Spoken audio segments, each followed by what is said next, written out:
আজকের আরও একটা পিঠের রেসিপি দেখাতে চলেছি, আর সেটা হলো ছাঁচ ছাড়াই চিতই পিঠে। আর দেখেই বুঝতেই পারছেন কতটা ফুল আর কতটা নরম হয়েছে।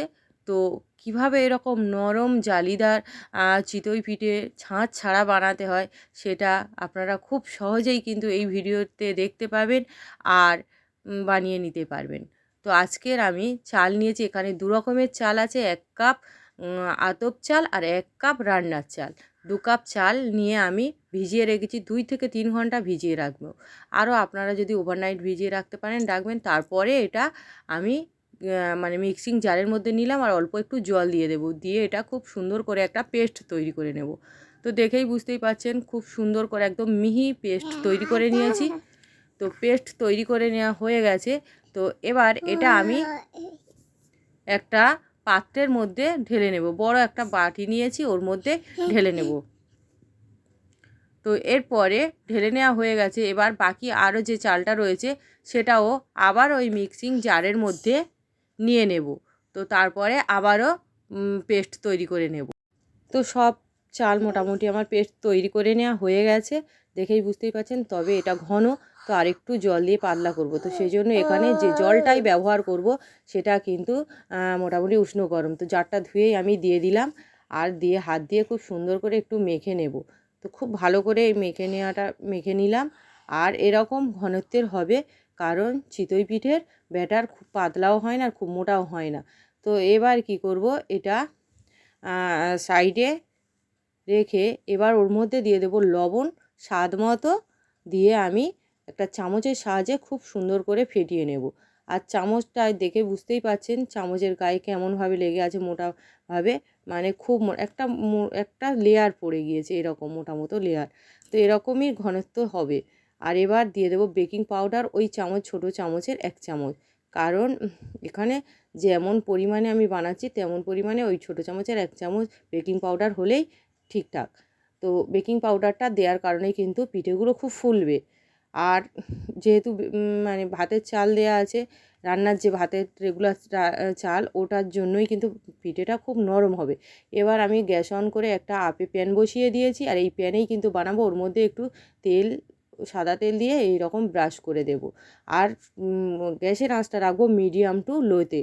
কারণ প্যান বা ননস্টিকের যে কোনো রান্নার কুকওয়্যার বসান, রান্না করুন, সেটা মিডিয়াম টু লোতে করলে জিনিসটা ভালো হবে, কোনো দিন নষ্ট হবে না। আর এরপরে 1 হাতা করে ব্যাটার নিয়ে প্রত্যেকটা খোপের মধ্যে দিয়ে দেব। অল্প অল্প কিন্তু লাগবে, খুব বেশি কিন্তু লাগবে না। তো মোটামুটি প্রত্যেকটা এরকম দিয়ে দেব।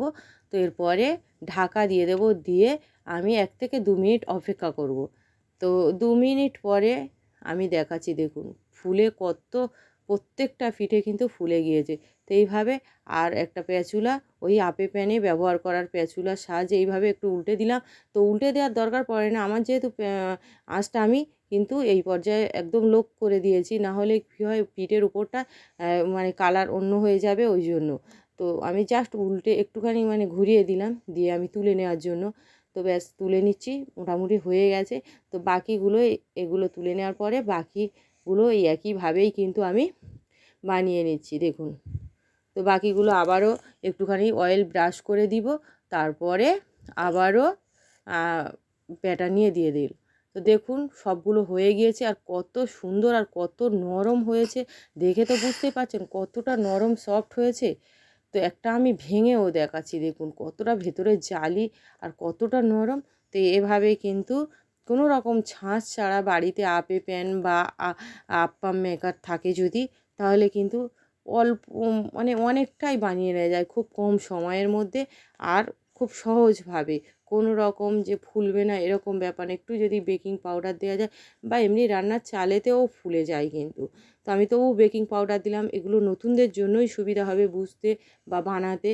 তো আজকের এই ভিডিওটা যদি ভালো লাগে তাহলে আমার চ্যানেলকে লাইক, কমেন্ট, শেয়ার ও সাবস্ক্রাইব করে পাশে থাকা বেল আইকন প্রেস করে দেবেন। এটা আমি কিন্তু সবাইয়ের জন্য বললাম, কিন্তু নতুন বন্ধুদের বললাম তারা যেন আমার পাশে থাকে আর আমার চ্যানেলটা সাবস্ক্রাইব করে নেয়। আর সবাই ভালো থাকবেন, সুস্থ থাকবেন। ধন্যবাদ সবাইকে, দেখা হবে পরের রেসিপিতে। আরও আপনারা যদি আমাকে লাইক কমেন্ট করেন আর কে কোথা থেকে দেখছেন সেটাও বলেন, তাহলে আমার কিন্তু ভিডিও দিতে খুব আগ্রহ হবে। তো ধন্যবাদ।